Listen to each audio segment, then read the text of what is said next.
Reynolds. I am part of the Mosaic community. I lead our team operations project management. And kind of have a background, well, not kind of, I have a background in HR and operations. And I help drive all the behind the scenes things. So I support a great team that you'll hear from coming up soon to share about all their things and the mission behind Mosaic and why we're here today. So Tammy, would you like to lead us off and share a little bit? Sure. Thank you, Yana. I'll be very brief. I'm Tammy Stevens. I'm one of the co-founders of Mosaic. I'm excited to have this session and thank you all for taking the time. This is like having having a child come to life and grow up. We've been working really hard at this for the last couple years to bring this vision to life. So we really appreciate you seeing the value in this and taking your time out to come spend time with us. And I look forward to getting to know you all individually a little bit better as we go on.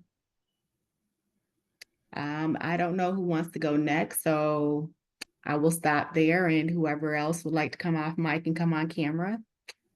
I'll jump on in. Thanks so much, Tammy. Hi, everybody. This is Paris Andrew. I have the awesome privilege of also serving as one of the co-founders of Mosaic. I am so excited that you all are here today. I focus a lot on impact and really getting a sense of what you all are bringing here into the room, and ultimately how is what we're doing ultimately going to help you to grow and become a better part of yourself, expand the boundaries of your comfort zone is a big piece. So definitely want you all to lean in, and excited for you all to be here today. Maybe I'll kick it over to Shauna if available.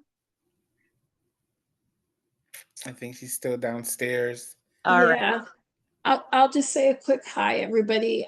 This is Nicole Collins-Pori. Apologies for not being on camera. I'm a little under the weather today. I literally just got off of a plane, so I've been hustling from one state to another. But I'm super excited to have you all here. You are in for a treat, as we noted in the invitation. This is a sneak peek of what, if you choose to apply to the larger Mosaic Scholar Program, that you will have even more in-depth opportunities to learn from.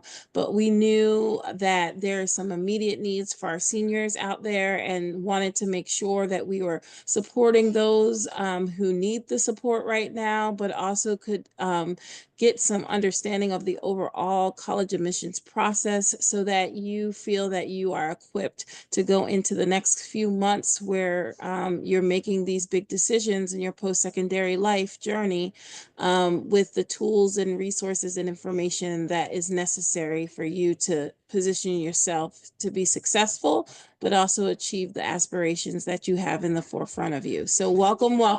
And I hope that you all enjoy the session. And as a reminder, the 20th is the due date for the larger Mosaic Scholar Program. And thank you, team, for being here and supporting everyone today. Thank you so much, Nicole. Okay, so for those of you in the chat, I'm in the room rather, I want to know who's in the room. If you are able and in a safe space, feel free to turn on your video. And if not, that's okay as well. We would love to get to know who you are. So in the chat, could you write your name and grade level, where you're zooming from today, what is your superpower, or what song or album are you rocking to right now? And then after you answer those in the chat or speak on camera or behind screen, you can put in your energy level. Which one are you? For me, I'm number one. Yes. Really, really excited. So where are you guys?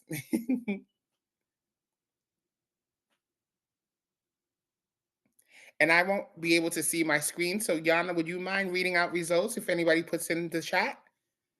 Absolutely.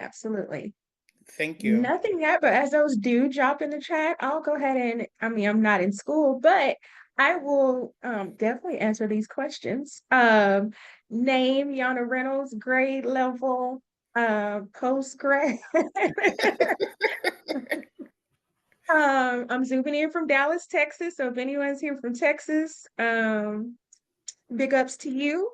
What is my superpower? That one I have to think on.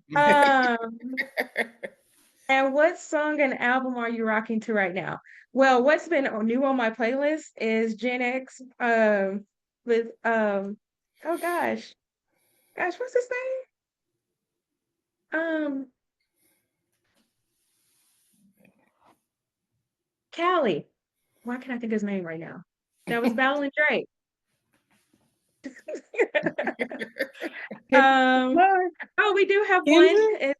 It's You must be talking Kendrick about Lamar. Kendrick. Yes, why can I think about that? Kendrick Lamar. Yes, we do have one in the chat, Peter. Thank you for sharing.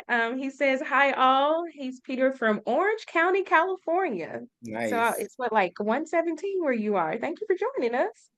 He's a senior and his superpower is just going with the flow of whatever gets thrown at me. Nice. Nice. I guess I'll go next. Again, Royston Martinez, graduate school. um, Not really, but you know. I am zooming in from Harlem, New York City. My superpower is getting students into the best fit college for them. And what song or am I rocking right now? It's a Haitian Creole song called For Compé by Joe Duet Filet. It's amazing. If you like world music, if you like Haitian compa, you would love that song. And like I said, my energy level is number one right now. Yes. You feel that we feel all the number one coming through. Yes. We also have Kevin Ramirez, who's joining us today as well from the Bronx, New Yay. New Big up, stand up. NYC. He's also a senior in his 12th grade year, and his favorite album is Gen X. So you feel me, Kevin? Thank you for joining. If you could rate your energy level, which one are you? 1, 2, 3, or 4?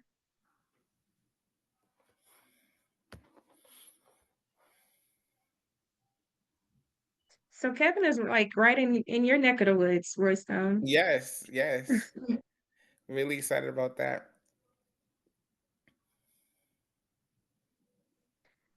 All right, we can keep it Okay. moving and flowing.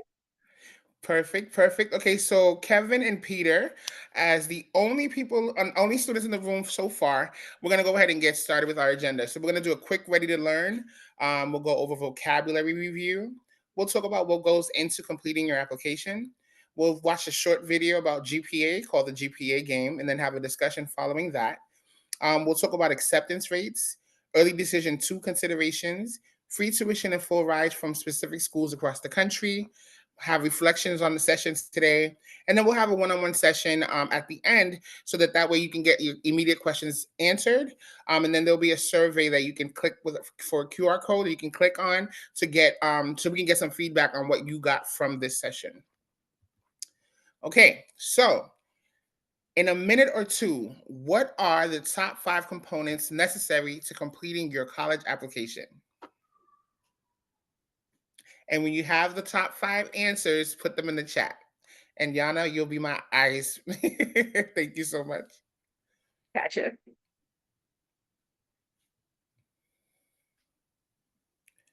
What are the top 5 components necessary to completing your college application?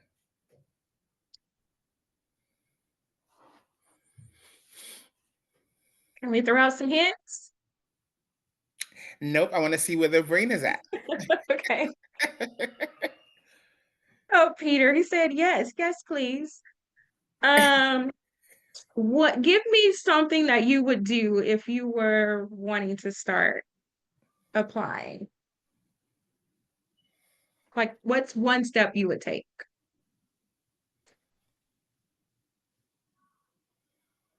Okay, Peter said he would look at others' applications. Okay, that's something that we do in our pilot. You'll be seeing sample recommendation letters, sample college essays, sample application lists, those types of things. We're definitely going to be able to do that in the process. But for right now, what are the 5 components? Kevin, don't let me down. BX in the building. What do you think are the top 5 components necessary to completing your college application?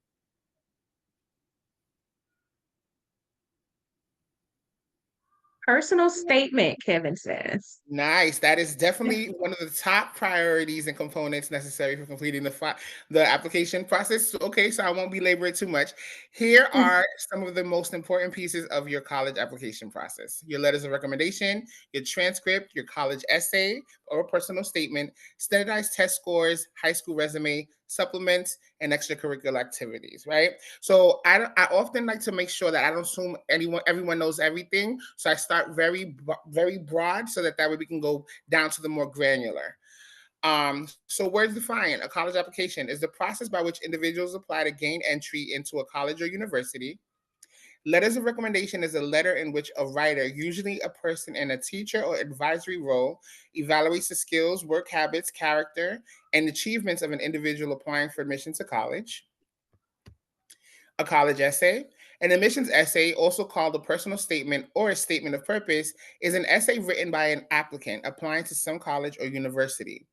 College supplements. Many colleges include their own school-specific essays known as writing supplements.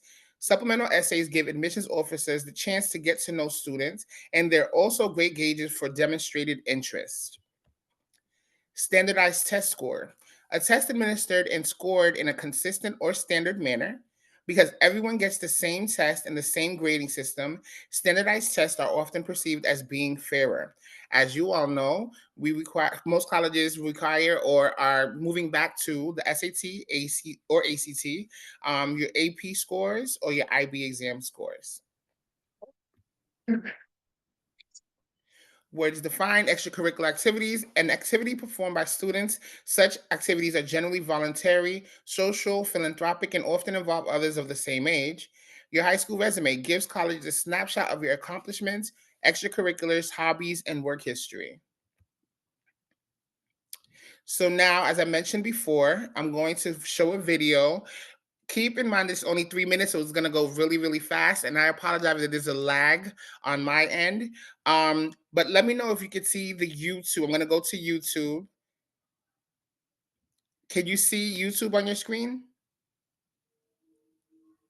Not yet, but it does take, sometimes it lags just for a second, so we'll Okay. give it a minute or two. All right, so I'm just gonna quickly stop sharing and then go back to it so that way it's on there. Thank you for your patience. I'm not as technologically savvy as my colleagues. Okay, You're GPA doing game. amazing. Thank you. All right, so the GPA game. Can you see YouTube now?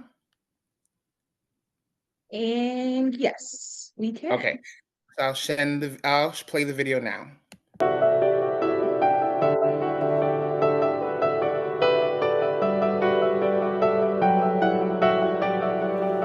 Hi, I'm Joni Wilkinson with Southwest Mississippi Community College. Today we want to share with you the GPA game. It will establish the importance of other things other than GPA whenever you're planning to enter college based on college admissions and or scholarship funding that you may be applying for. We're going to start with the highest GPA to my right and going down to the lowest GPA. And you'll see that we have these bear trackers and their coordinator behind me today. So I will be asking them a few questions, and based on the questions that I ask them, they will move as far as where they're placed in order of GPA, which does not necessarily mean the only thing that we look at for college admissions and or scholarships. So let's begin our game. Okay, if you have taken an exceptionally strong academic program, move up 2 spaces. If you direct the gospel choir at your church, move up 1 space. If you clearly stated that this college is your first choice by making an early decision application and commitment, move up 2 spaces. If you choose psychology as your intended major, move down 1 space. If you choose Greek as your intended major, move up 1 space. If you do not know your teachers well enough to feel comfortable asking for a recommendation, move down 1 space. If when you typed your college essay you forgot to change the name of the college where you were applying, move down 3 spaces. If you are a legacy at the college to which you are applying, move up 2 spaces. If you did not write the optional essay for your college application, move down one space. If you chose as the topic of your college essay sports as a metaphor for life, move down one space. If you wrote the essay of the year that everyone passed around in the office, move up 2 spaces. If you plagiarized your college admissions essay and got caught, sit down, you're out of the game entirely. If you will be the first in your family to attend college, move up 2 spaces. If you attended an enriching summer program between your junior and senior year, move up 2 spaces. If you have participated in no school-related activities, move down 2 spaces. If you have participated in a significant community service project, move up 1 space. If you are an Eagle Scout, move up 2 spaces. If you are a varsity athlete and all region in that sport, move up 1 space. If you got a D in an academic course at the end of your junior year, move down 3 spaces. If you wrote a letter to the college admission office and explained the extenuating circumstances surrounding a grade of D, move up 1 space. If you decided to protect your GPA by not taking AP classes offered at your school, move down 2 spaces. If your last name is Ford and the name on the college library is Ford, and it's not a coincidence, move all the way to the front of the line and stay there. Okay, so typically students think that the better my GPA is, the better my chances will be to get into college my choice. That could be true, however, colleges look at factors other than GPA for admission and financial aid awards. Community service is important, and get to know your teachers well enough so you feel comfortable asking them to write a recommendation letter to help you get into college and receive scholarships. Being in sports and performing in organizations make you more likely to receive a scholarship. Plan ahead. Make sure you have a definite major in mind. Make sure you take strong academic courses all through high school. Extracurricular activities in high school are always a plus when applying for college. When writing essays for college applications, make sure to pay attention to details. Be proactive, plan ahead. We hope that you choose Southwest. It's a great day to be a bear. Okay, let me stop this now. Let me stop sharing and go back to my original screen. So as I get back to the original screen for Peter and Kevin, what are your thoughts on the GPA game? You can throw your thoughts in the chat.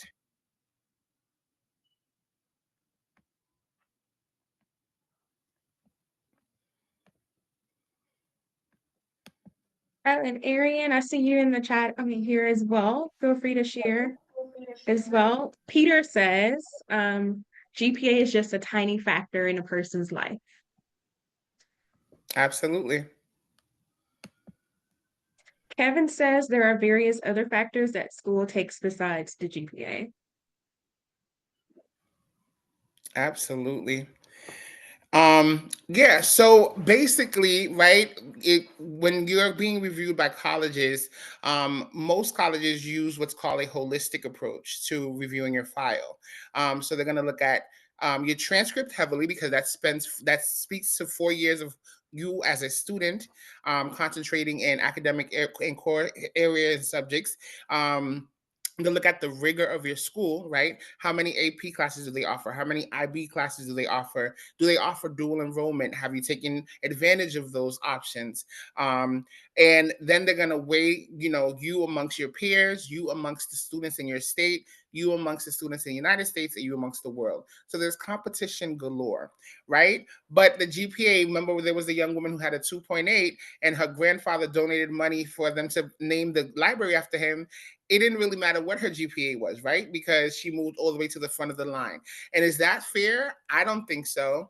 And her GPA was lower than most everyone in the group, but sometimes that's the reality of the college game, right? So we want to ensure that you have the tools and skills necessary to ensure that you're being considered, even if someone like the 2.8 young woman, who has a legacy or has built a library or have it named after her family, that you still be considered as strongly as she has or will be. So with that said, which parts of the college application process are you still unclear about? I know that you're seniors and you've been applying. I've been speaking online with Peter offhand, which is great. So I have a sense as to where he is, but what parts of the college application feel kind of still unclear and you'd like to know a little bit more about?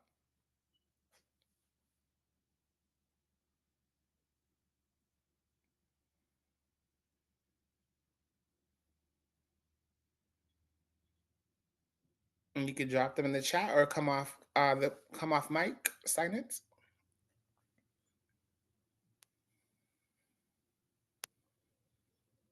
So Kevin says, optional supplements. Do we really need to complete them? Yes, unless they explicitly say, no, believe us, we really don't care. You don't have to write it if you don't want to. When they say optional, that means you have to write them, especially if there is no other supplement to write for the school.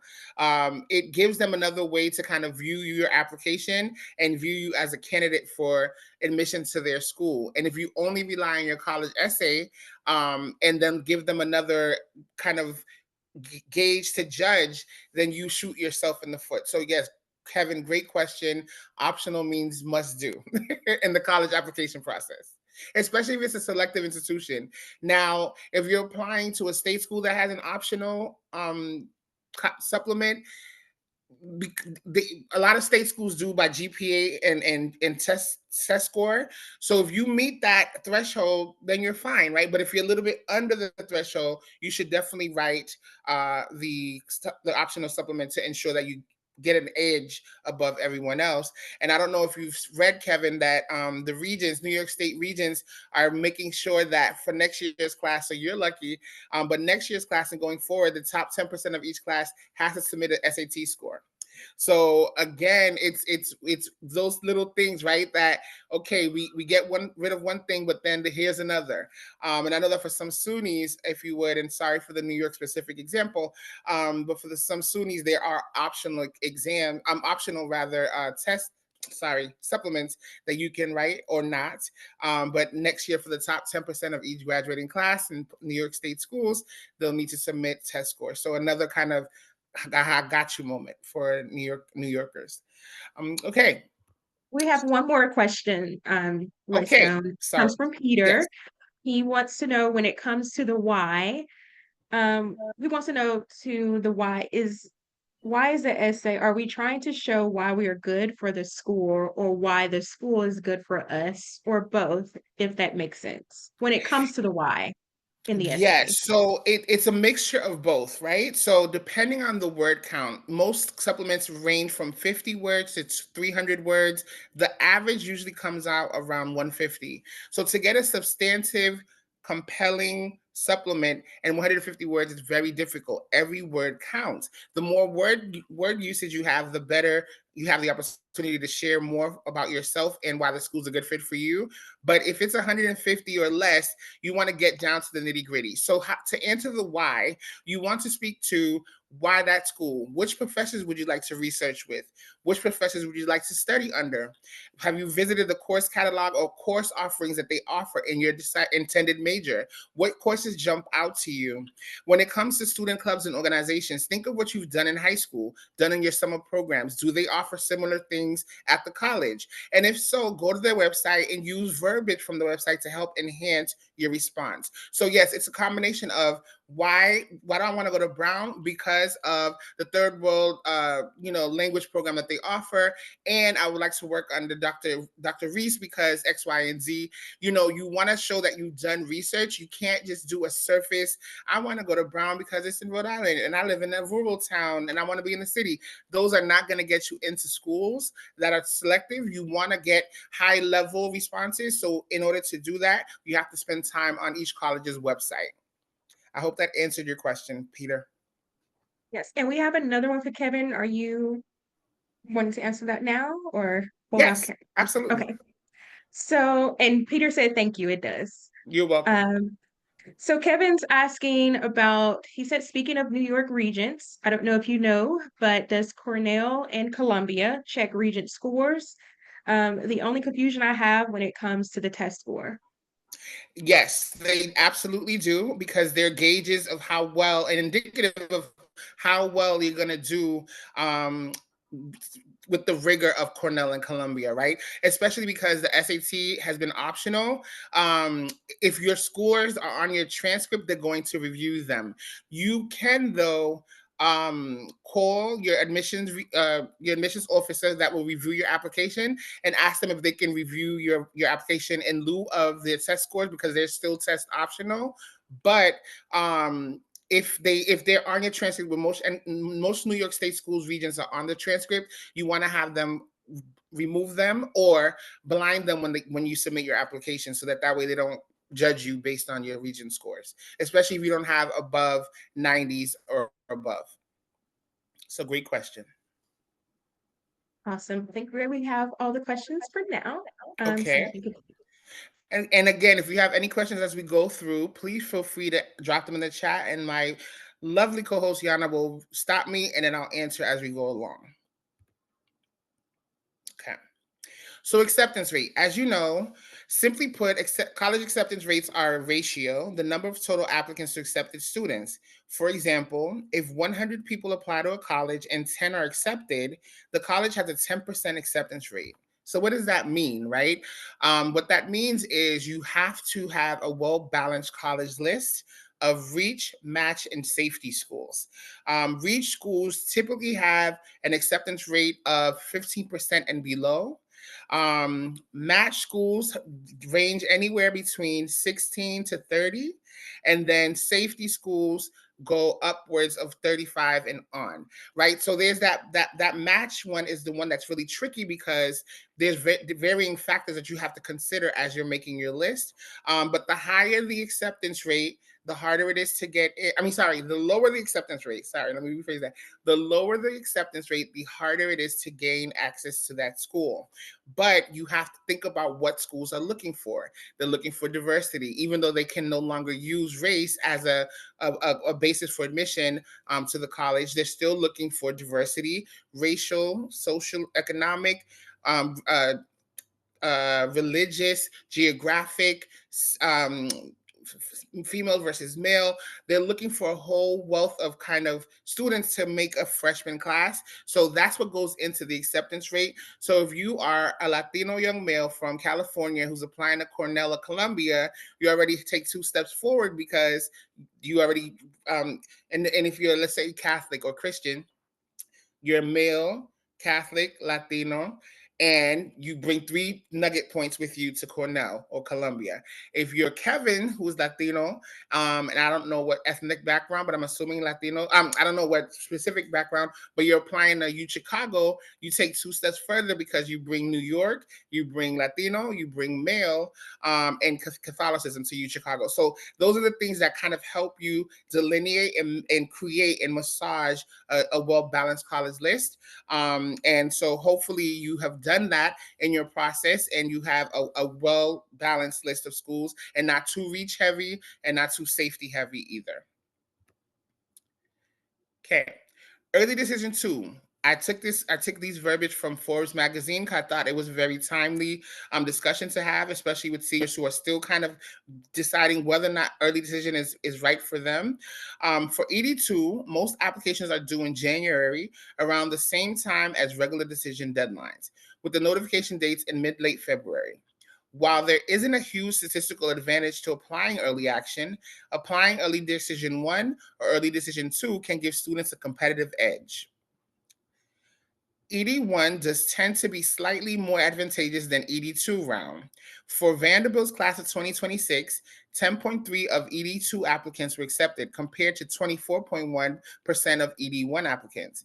Despite the lower early acceptance rate, ED2 applicants still held an advantage over regular decision applicants, who were accepted at a 4.7% rate. Comparatively, Emory University accepted 31% of its ED1 applications and 12% of its ED2 applicants, but just 7.6% of its RD applicants. University also tend to fill a large portion of their admissions class with ED applicants. Pomona College filled 54.7% of its freshman class with ED1 and ED2 applicants, while early applicants took 44% of Boston University's class of 2027. And while the statistics are coming out slowly but surely, I just read an article today about Dartmouth. They accepted 50% of their class 81. So you can imagine how difficult it's going to be to get in there, given the competition to get into an Ivy League per se. So Yeah, yes, sorry.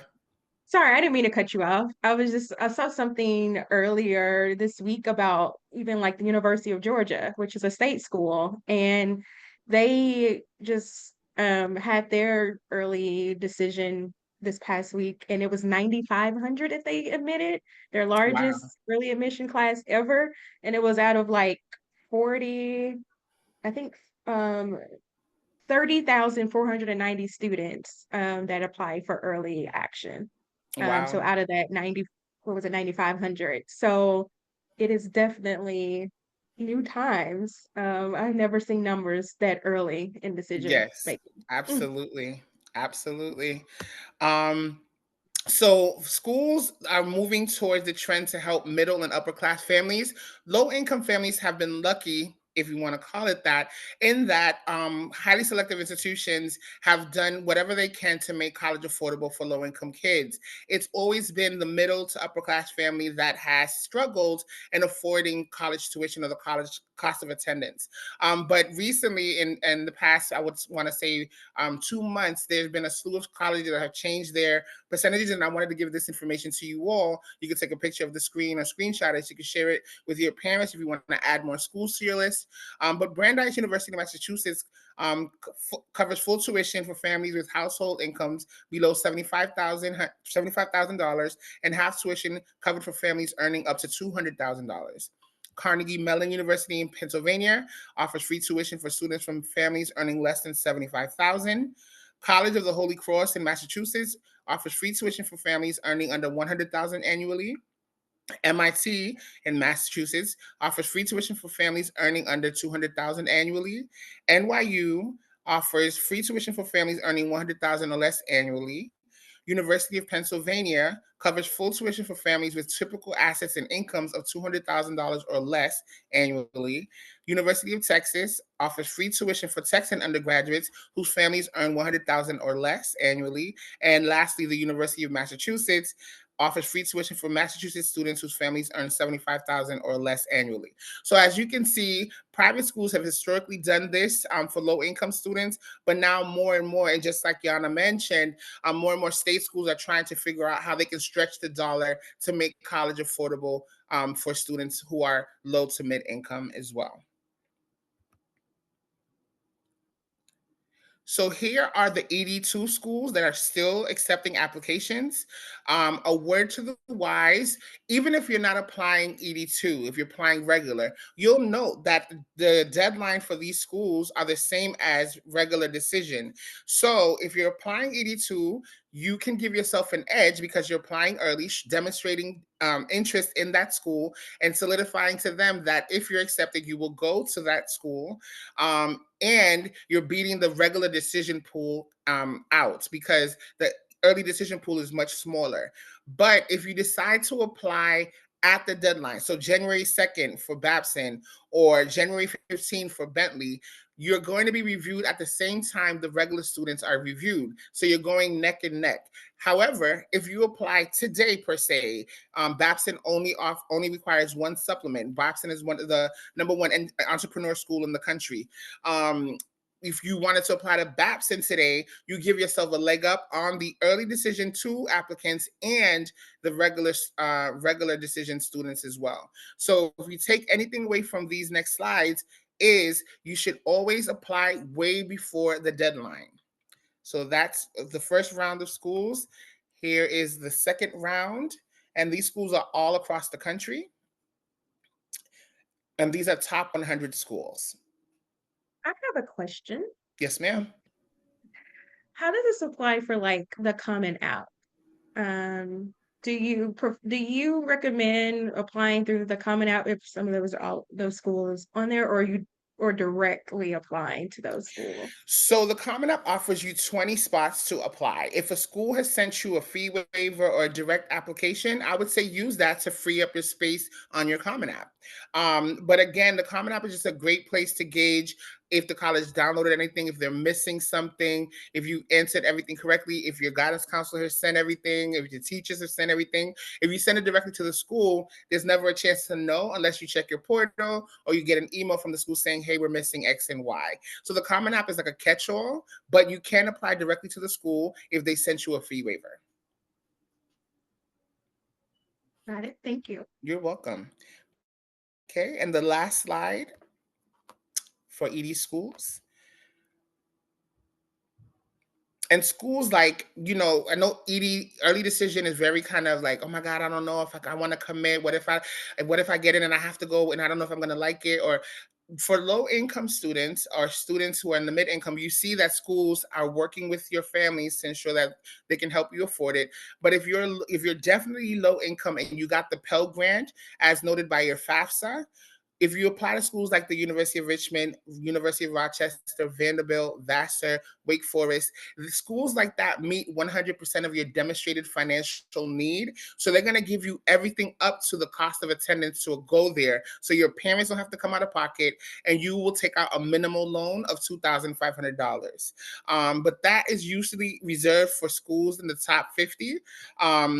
But again, early decision, if it's a matter of getting into a top school and knowing you don't have to pay versus getting into your state school and knowing you got to pay some, what is the option, right? So again, it's a decision that you have to definitely base it off your family's input and what the finances look like, and can we afford to go here if we get in. But as you know, a school that meets 100% need will give you everything for you to go to that school.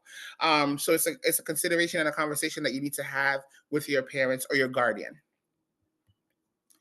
Okay, so the last questions to consider. Where are you in the selective application process? Have you applied early anywhere? If so, where? Is your college list finalized? Have you completed your college essay? Have you completed your college supplements? Have you completed the FAFSA? Have you completed the CSS profile? If applicable, have you completed the CSS non-custodial waiver form? If so, have you, your parent, guardian, and a third party written a letter and submitted it to the iDocs? Has someone reviewed your entire Common application? Is your college resume up to par? Have your teacher and college counselor recommendations been uploaded? If homeschooled, have your recommenders submitted their recommendation? For those applying early decision 2, have you, your guardian, and counselor signed and submitted the ED2 form to the specific college to which you're applying ED2? So these are questions to consider, and questions that we'll go over one-on-one to help you kind of streamline and maximize your process, given the next 3 weeks are coming up and the holidays are here. So with that said, how clear are you about the college process? Are you, oh, there's a typo in my presentation. I am so sorry. Are you excited? Are you more nervous now? Are you clearer now?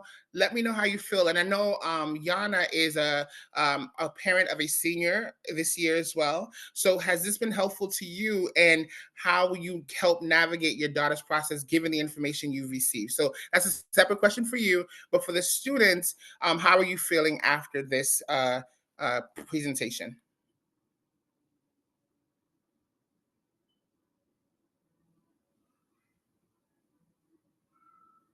While they take a moment to answer that question, just want to thank you, Roy Stone, because was some really valuable information. There were some key nuggets that I, again, as a parent, haven't really thought about. Especially, I do like the video. I did give, I'm a good visual person, but also just seeing and hearing some of those things and factors. Definitely is a conversation, which my daughter is actually on this call, so Oh, nice. that we will talk about as well. Because I think maybe she could be holding herself back, just thinking about, focusing on one lane of things. So definitely some things to take away from there. Peter said everything seems pretty clear all around, and Kevin says he's excited. everything has been clear, and now he has a better understanding of the college process. So I'm so happy and honored to be a guide for you guys and to help usher you through your process. I know that it can be stressful, it can be overwhelming at times, and the missteps that we make in this process can have life changing effects. And so I want to make sure that we're clear, that that we have information for you ready to go, so that way you can optimize and finalize your process. So with that, Yana, you can stop recording, and then we'll go to the QR codes